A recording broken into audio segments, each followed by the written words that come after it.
The last time you guys were asked to kind of think about something that you do for differentiation. We have on the graffiti wall, we have orally dictate, writing, and then copy and read a book. We have different sight words and sight word journals, learn on their own pace. Is there anything else that you guys want to share from the graffiti wall that you put on there? I also like the alphabet chart to help with writing. Color coding is a good way to do it, right? The room, math, and literacy, the different levels. I like how you can let them use the room. If they're trying to write something that they're not sure how to spell, they've got words around the room, they need to be able to read their environment. So that starts then, you guys asking them to do that, which I really like. All right, so we're just gonna kind of review just a quick blurb about differentiation. And you guys are doing a really great job at already just in your first years of teaching doing that. But it just refers to a wide variety of teaching and teaching techniques, lesson adaptations that the educator can use to diverse the group of students. Because you're gonna have a diverse group of students in your classroom in the same course, in the same grade level. They're not always gonna, as you already know, be on the same level. Today we're really going to focus on tiered assignments as a way to differentiate, and that's going to be our focus. Tiered assignments demand different levels of mastery and provide different degrees of complexity.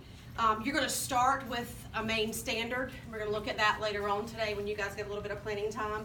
But you're going to look at the main standard, think about the activities that you can put together for the students regardless of their differences in ability, skill, or experiences, and focus on the same learning goal, a goal that's broad enough to accommodate all of them. So one main standard, but on their individual level. And you can kind of see, you're going to use tiered assignments based on what you have seen that the children can do on your assessments. Use those assessments to drive your instruction to match the students between what they need and what they already know and how far we can stretch them. Let's see. I'm going to let you just read through this. This is a little, just a little closer look at our AIG learners because we are going to be talking about tiered assessments as far as the basic level, a little bit higher, and then up to an expert level. So I'm going to give you just a minute or two to read over that and see if there's anything that really stands out to you on that closer look at AIG learners.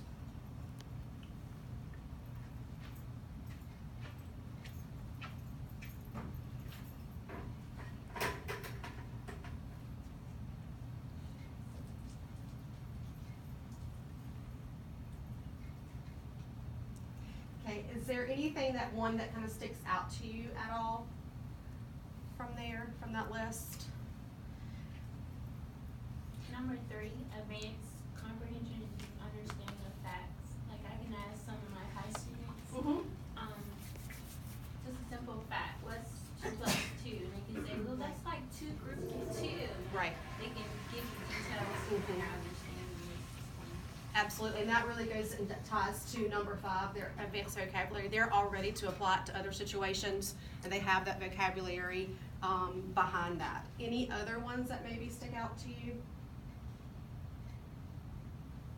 I want to kind of point out the number 9, evaluate judgmental thinking. A lot of times your AIG learners are the ones to be quick to say, this isn't right, this is why it's not right. But a lot of times you need to watch your AIG students because this is where they'll break down. Because especially if they didn't get it right, so we need to be watching them to try to figure out what are some ways we can help them through it when they are the ones that have an answer and are trying to explain it, but they don't have it quite right. And a lot of the high levels of retention with the extraordinary amount of information, that could be too just one subject that they're really passionate about and they're focused in on, and therefore have the vocabulary and the interests that really drive them. And this is where a lot of this, if you look at it, a lot of the commonality between the 10 items is choice. AIG learners really like the choice to show the choice to be able to show you how they understand the concepts that you're teaching them. All right, so why tiered assignments? Why do we do tiered assignments? There's 3 main reasons. Interest, we differentiate in response to the learners. There's 3 main things. Interest, what are they interested in? That's what you can go back and use your interest surveys for that we've done here at Wendell, try to find what kind of smarts they are, where they learn best. Their learning profile and their readiness. Let's go to readiness right now. Readiness is where you've done your assessments. You've looked at their M-class, you've looked at in-house assessments, and you've really dug into those and thought about what are they ready for. Are they need some review, or are they ready to go on? The learning profile, you use their interest and readiness to build the learning profile, but keep in mind their learning profile also includes such thing as what their home life's like, their socioeconomic status, even down to their religion and to where they live. All of those different things, their race comes into that. And so we really need to be cognizant of the whole child as the whole child, because we really need to look at those things if we're really passionate about reaching them. One thing that I just wanted to tell you I thought was really neat, I picked up at a workshop lately, was when it speaks to their learning profile, that I was told that a lot of your African American learners and your Hispanic learners, their home environment, they have a lot of rhythm and rhymes. They learn a lot through their families that way. Noah, down to the bus loop. And so for a lot of them, if we want to reach those, we need to try to do some rhythm, rhymes, poetry, riddles. That's some of the riddle book that I've been bringing in, because they're really going to pick up that, because that's what they're used to in the home. So we need to kind of think about that as well. Any questions? Or you want to add anything as we're here for the interest, learning profile, or readiness? Okay. All right, so when should we do tiered assignments? Are there points when your students, some of them need more time to work on something, some of them are ready to go on, okay? Is there an activity in which varied resources can be matched with students' needs and readiness? Think about your resources and the type of learner that they are. Can you match an activity for that particular child to help them show you what they know? Is there an activity in which some materials could be used to work on both basic and more advanced outcomes? Because we'll see in just a few minutes, we want the same enthusiasm no matter which tier we're working on with them. They want to be able to say, hey, this is a cool activity too, even if it is just at the basic level.